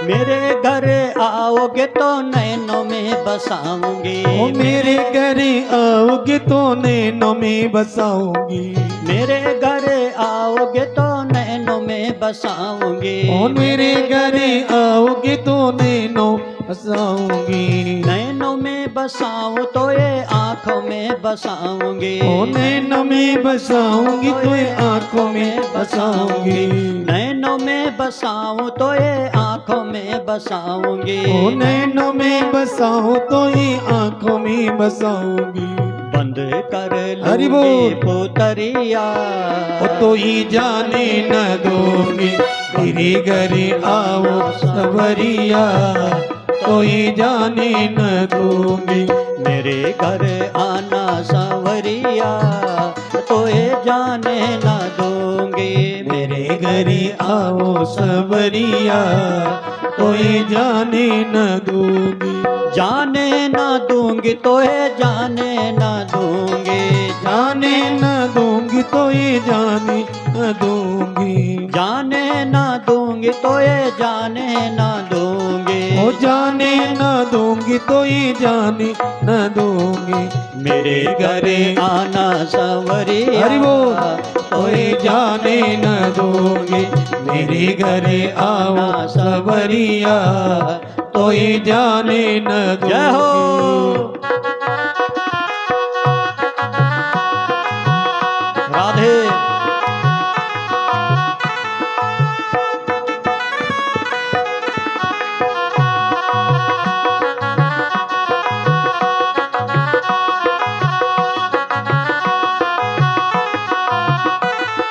जय हो।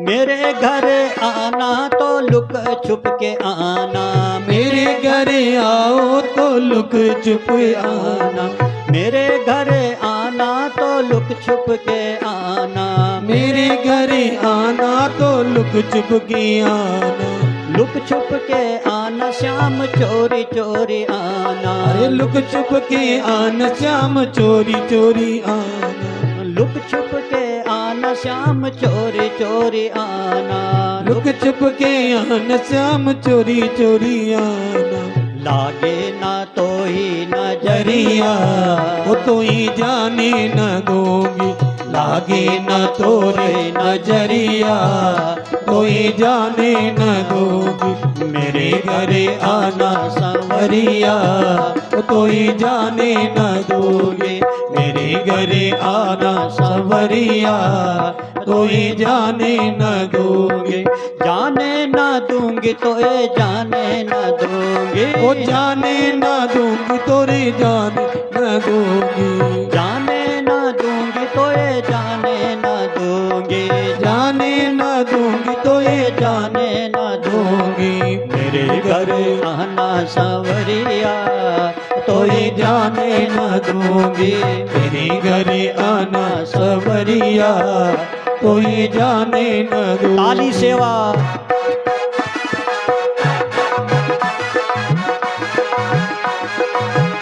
राधे।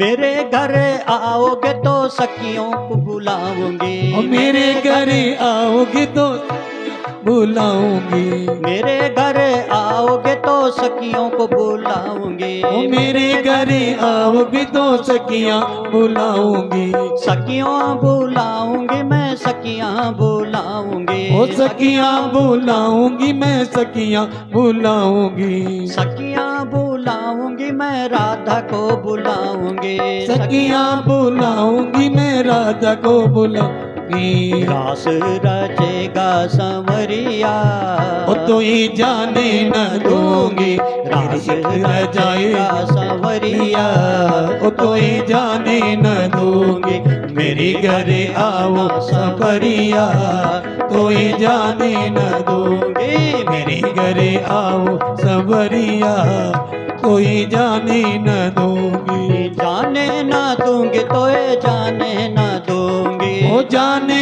न दूंगी तो ये जाने न दूंगी, जाने ना दूंगी तो ये जाने ना दूंगी, अरे जाने न दूंगी तो ये जाने न दूंगी, ओ मेरे घरे आओ सवरिया ओ तो ही जाने न दूंगी, मेरे घरे आओ सवरिया तो ही जाने न दूंगी, मेरे घरे आना सवरिया तो ही जाने न दूंगी, मेरे घरे आना सवरिया तो ही जाने न दूंगी, जाने न दूंगी, हाँ जाने न दूंगी, जाने न दूंगी, जाने न दूंगी, जाने न दूंगी, जाने न दूंगी, जय राधे राधे ओ जय राधे राधे ओ जय राधे राधे ओ जय राधे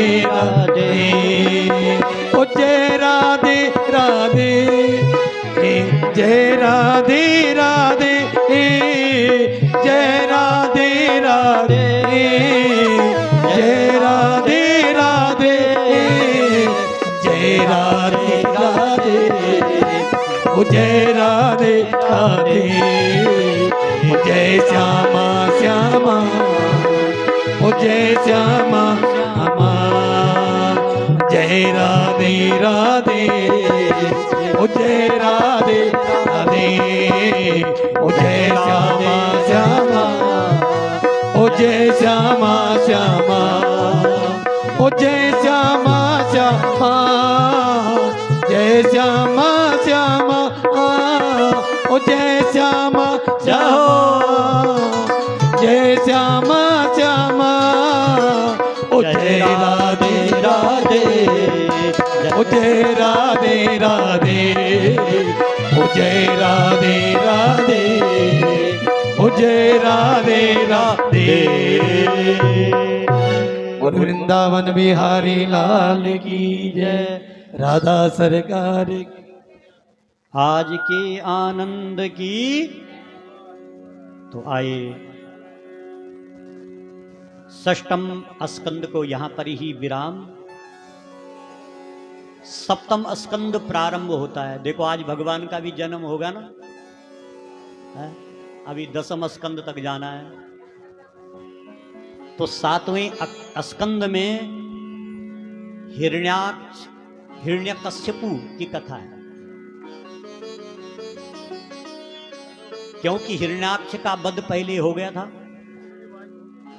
अब कौन है बैठे बैठे जहां पर जगह मिलती है शांति। बोले बांके बिहारी लाल की, सतगुरुदेव भगवान की। तो देखो सप्तम स्कंद में हिरण्यकश्यपु की कथा आती है ना। हिरण्याक्ष का वध भगवान ने कर दिया था। अब हिरण्यकश्यपु भगवान से बैर करते थे। किससे करते थे? भगवान से बैर नहीं करना चाहिए। हिरण्यकश्यपु ने सोचा कैसे मैं भगवान अपने भाई का बदला लूं, है ना। तो हिरण्यकश्यपु जो है तप करने के लिए मंदराचल पर्वत पर चल पड़े। बड़ी कठिन तपस्या की महाराज। इतनी कठिन तपस्या की कि जैसे तपस्या करने के लिए गए तो देखो देवगुरु बृहस्पति को पता चल गया, है ना, ये तपस्या करने जा रहा है। तो देवगुरु बृहस्पति जो है तोते का रूप धारण करके ना जिस वृक्ष के नीचे हिरण्यकश्यपु तप कर रहे थे उसी वृक्ष के ऊपर जाकर के क्या कहने लगा? नारायण नारायण नारायण नारायण, है ना। हिरण्यकश्यपु ने कहा आज का दिन सही नहीं। ये कहते हैं मेरे शत्रु का नाम ले रहा है। अच्छा भगवान का शत्रु था ना हिरण्यकश्यपु। दूसरे पर्वत पे चले गए। वहां भी देवगुरु बृहस्पति गए और पेड़ के ऊपर कहने लगा। क्या कहने लगा बोलो? नारायण नारायण। हिरण्यकश्यपु ने कहा आज का दिन सही नहीं है, वापस आ गए, है ना। जब वापस आया तो हिरण्यकश्यपु की पत्नी का नाम क्या था पहले बताओ? कयादु। क्या था? हाँ, कयादु भगवान की परम भक्त थी। कयादु ने कहा स्वामी आप तप करने के लिए गए और वापस आ गए। हिरण्यकश्यपु ने कहा देवी आज का दिन सही नहीं था। बोले क्या हो गया? कहते जिस वृक्ष के नीचे मैं बैठा एक तोता आया, वो बोलने लगा नारायण नारायण नारायण नारायण। देखो कयादु इतनी प्रसन्न हो गए, मेरे पति ने कभी भगवान का नाम नहीं लिया, आज नाम ले लिया, है ना। तो पत्नी का परम कर्तव्य, पत्नी भगवान की भक्त थी, उसने सोचा कैसे 108 की माला हो जाए। तो पत्नी के पास सब स्वरूप होते हैं, बताओ, है ना। अब कयादु ने सोचा कि मैं 108 की माला अपने पति के मुख से जरूर फिरवाऊंगा। कयादु थोड़े समय बाद कहने लगी, कहते स्वामी मेरे को समझ में नहीं आया, कहां तुम गए साफ साफ बताओ। कहते देवी मैं उत्तर दिशा की ओर गया, एक पर्वत के ऊपर मैं जब तप कर रहा था तो एक तोता आया, वो कहने लगा नारायण नारायण नारायण नारायण। कयादु प्रसन्न हो गए, बस आधा माला हो गई। बोले आधा माला शाम को ही कराऊंगा। रात्रि के समय खाना बनाया, चरण सेवा की, कयादू ने कहा, स्वामी देखो मेरी कोई समझ में नहीं आया, आप इतने बलशाली, किसकी हिम्मत है जो आपके सामने जो है आपके शत्रु का नाम ले सके? साफ साफ बताओ। कहते देवी मैं मंदराचल पर्वत पर गया और जैसे मैंने आसन लगाया, ब्रह्म की तपस्या में लीन होने लगा, तो देखो एक तोता आया और बोलने लगा नारायण नारायण नारायण। कयादू प्रसन्न हो गई। कयादू ने कहा एक माला पूरी हो गई। बोले बांके बिहारी लाल की जय, श्रीमद् भागवत महापुराण की जय। दूसरे दिन हिरण्यकश्यपु तप करने के लिए गया और उसी रात्रि में कयादू के गर्भ में भगवान का परम अंश प्रकट हो गया। नारद जी को जब पता चला तो नारद जी ने कयादू का हरण किया, और नारद जी को जब पता चला कि कयादू के गर्भ में भगवान ही प्रकट होने लगे, तो नारद जी ने अपनी कुटिया में लेकर के कयादू को जो है भगवान का महामंत्र दिया, और कयादू ने उस मंत्र को लिया। इधर महाराज हिरण्यकश्यपु ने इतना तप प्रारंभ कर दिया, ऊर्ध्वभाव नभो दृष्टि, ऊपर की तरफ हाथ करके दृष्टि जो है आकाश की तरफ करके इतना कठिन तप किया कि ब्रह्मा जी प्रकट हो गए। ब्रह्मा जी जब प्रकट हुए, ब्रह्मा जी प्रसन्न हुए, बेटा बताओ वर मांगो। उत्तिष्ठोत्तिष्ठ भद्रम ते तपा सिद्धोऽसि काश्यप, वर दो हमनो प्राप्तो ब्रियताम मिप्सितो वराह। हे बेटा तुम्हारा कल्याण हो, तुमने तप किया है, वरदान मांगो, क्या चाहिए? हिरण्यकश्यपु ने कहा महाराज वरदान देना है तो एक ही वरदान दो। बोले क्या? मेरी मृत्यु ना हो। ब्रह्मा जी ने कहा, कहते भैया ये खाता मेरे पास नहीं है। हा? बोले मैं शरीर का निर्माण कर सकता हूं लेकिन ये चीज मेरे पास नहीं है। तो हिरण्यकश्यपु ने कहा महाराज जो जो मैं कहूंगा वो वर देना पड़ेगा। ब्रह्मा जी ने कहा ठीक है बताओ। बोले महाराज नांतर बहि दिवानक्तम अन्यस्यादपि चायुधि, न भूमो नाम्बरे मृत्यु न नरे न मृगैरपि। बोले नांतर बहि, ना मैं अंदर मरूं ना मैं बाहर मरूं, ना मैं दिन में मरूं ना मैं रात में मरूं, ना मैं किसी अस्त्र से मरूं ना मैं किसी शस्त्र से मरूं, 12 महीनों में किसी दिन भी ना मरूं, है ना मैं दानव से मरूं ना मैं मानव से मरूं। जितना कहना था सब कह दिया। ब्रह्मा जी तथास्तु तथास्तु कहते रहे। अंततः ब्रह्मा जी चले गए और ये भी हिरण्यकश्यपु भी अपने घर आ गया। तो हिरण्यकश्यपु ने देखा इनके घर में भगवान का परम भक्त है, नाम था प्रहलाद, प्रकट हो गए। जब भगवान की भक्ति हम करते हैं तो भगवान किसी ना किसी रूप में हमारे घर में प्रकट हो जाते हैं। देवकी और वसुदेव ने भगवान को पुकारा पुत्र रूप में आ जाओ, तो भगवान ही पुत्र रूप में आए।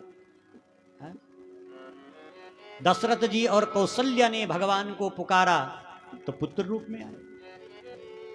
इसलिए जे यथा माम प्रपद्यन्ते ताम तथैव भजाम्यहम्। जो जिस भाव से मुझे पुकारता है मैं भी उसी भाव से उसको पुकारता हूं। महाराज ब्रह्मा जी ने ये आशीर्वाद दिया और आए। थोड़ा बड़ा हुआ बेटा है, उसको गुरुकुल में भेज दिया गया। गुरुकुल में कहा कहते इसको ऐसी शिक्षा दो जो असुरों के हित के लिए हो। लेकिन प्रहलाद जी जो है गुरुकुल में भी जाकर के हैं भगवान की नाम की माला जपते थे। हम तो जब जहां जाते हैं ना वहां पर वही रंग में रंग जाते हैं, लेकिन प्रहलाद जी देखो गुरुकुल में भी जाकर के भगवान की माला रचते थे। और एक दिन की बात है, हिरण्यकश्यपु ने गोद में लिया बेटे को, बेटा तुमने विद्या पढ़ाई पूर्ण कर दी है, हाँ? कोई ऐसी शिक्षा सुनाओ जो तुम्हारे गुरु ने तुम्हें पढ़ाई है। प्रहलादान उच्चतम तात स्वधितान किंचित दुत्तमम काले नैतावतायुष्मान यदा शिक्षित गुरुर्भवान। बेटा जो तुम्हारे गुरु ने जो शिक्षा दी है, उत्तम से उत्तम शिक्षा दी है, उसको सुनाओ। कभी कभी हम अपने पुत्र को, बच्चों को जो है बाहर भेजते हैं ना, है गुरुकुल में भेजते हैं, सोचते कहते कोई ऐसी शिक्षा सुनाओ जो हम खुश हो जाएं। प्रहलाद जी ने कहा, पिताजी गुरुकुल में तो मुझे एक शिक्षा बड़ी सुंदर लगी। बोले क्या शिक्षा सुंदर लगी? कि श्रवणम कीर्तनम विष्णु स्मरणम पाद सेवनम अर्चनम वंदनम दास्यम सांख्य आत्मनिवेदनम। पिताजी भगवान की जो 9 भक्ति है वही गुरुकुल में मुझे सुंदर लगी। बोले श्रवणम, भगवान की कथा का श्रवण करो, भगवान का कीर्तन करो, भगवान के नाम का जप करो, भगवान की चरणों की सेवा करो, भगवान की अर्चना करो और भगवान का वंदन करो, भगवान की सेवा करो। ये जो 9 भक्ति है ये मुझे बड़ी सुंदर लगी। महाराज उसी समय तो जो है हिरण्यकश्यपु ने तलवार निकाल दी, तू मेरा शत्रु का नाम ले रहा है। तुरंत जो है गुरुकुल से जितने भी गुरु थे सब भागे आए। अरे हिरण्यकश्यपु तो राजा था ना। हिरण्यकश्यपु ने कहा, कहते तुमने मेरे पुत्र को ये शिक्षा दी है, हाँ? तो जो शुक्राचार्य जी के 2 चेले थे ना, संडा मार्ग, उन्होंने कहा महाराज हमने कोई शिक्षा नहीं दी आपके बेटे को, हाँ? बोले न मत प्रणीतम न परह प्रणीतम सुतो बदस्ते तवेंद्र शत्रु। हे प्रभु, जो ये आपके शत्रु का नाम ले रहा है, ना तो हमने इसको सिखाया है ना और किसी ने सिखाया है। अच्छा जी, तो ध्यान आ गया, कहीं मेरा बेटा मेरा शत्रु बनकर के तो नहीं आ गया। तुरंत हिरण्यकश्यपु ने कहा आज इसको काल कोठरी में डाल दो। कोई भोजन नहीं देगा, कोई जल नहीं देगा, कोई है इसकी सेवा नहीं करेगा, काल कोठरी में डाल दो। अब देखो हम सोचते हैं कि हम इसको पालते हैं, हम इसको पालते हैं, लेकिन वास्तव में हर प्राणी की रक्षा, हर प्राणी का पालन कौन करते हैं? भगवान करते हैं। भगवान ने देखा, लक्ष्मी जी को कहा देवी तुम्हारा एक परम भक्त काल कोठरी में, जाओ उसके लिए पकवान ले जाओ। और लक्ष्मी जी एक थाली में बड़ा सुंदर पकवान बना करके काल कोठरी में अपने हाथों से आज प्रहलाद जी को खिला रहे हैं। कितने बड़े भाग्यशाली हैं। भगवान को हम कितने शुद्ध मंत्रों के द्वारा भगवान को भोग लगाते हैं और भगवान ही हमें खिला दें, कितना अहोभाग्य है। इधर देखो, जब काल कोठरी में लक्ष्मी जी खिला रही हैं तो दूत भागते भागते गए, महाराज देखो ताला लगा रखा हमारा, कोई अंदर नहीं जा सकता, लेकिन अंदर देखो प्रहलाद खा रहा है। अब तो हिरण्यकश्यपु ने सोचा इसको मारना ही होगा। तुरंत हिरण्यकश्यपु ने कहा, कहते तू कहता है कि भगवान सर्वस्व है, भगवान हर जगह है, बता कहाँ है तेरा भगवान? हाँ? प्रहलाद ने कहा खंबा दिखाई दिया। कहते पिताजी इस खंबे में भी भगवान है, भगवान कण कण के अंदर भगवान है। तो देखो हिरण्यकश्यपु ने तलवार निकाल करके दिखाई, इसके अंदर भी है। महाराज सारी जगह भगवान है। अब हिरण्यकशिपु सोचने लगा, ये तो मेरा शत्रु है, इसको मारना ही होगा, है ना। तो हिरण्यकशिपु की कहते एक बहन थी। क्या थी? क्या था नाम? होलिका। क्या था? होलिका को वरदान था कि अग्नि तेरा कभी कुछ नहीं कर सकती। समझ रहे हो? तुरंत हिरण्यकश्यपु ने अपनी बहन को बुलाया और बहन से कहा, कहते बहन एक काम कर ले कि तू जो है इस प्रहलाद को गोदी में ले ले, तू अग्नि प्रज्वलित कर ले, तेरा अग्नि कुछ नहीं कर पाएगी, प्रहलाद जल जाएगा, तेरा कुछ नहीं होगा। होलिका आई, होलिका ने अपनी गोद में प्रहलाद जी को रखा। भाई जाखो राखे साइया, मार सके ना कोई, बाल न बांका कर सके, जो जग बैरी होए। प्रहलाद उस समय भी भगवान का स्मरण कर रहे हैं और देखो आज उल्टा हो गया, होलिका जल गई, प्रहलाद का कुछ नहीं हुआ। तभी से होली मनाई जाती है। वो राक्षसी बनते हैं, जैसे होलिका थी ना, है कोई जल डालता है, कोई कीचड़ डालता है, कोई कुछ डालता है ना, होता है। भोले बांके बिहारी लाल की जय। सतगुरुदेव भगवान।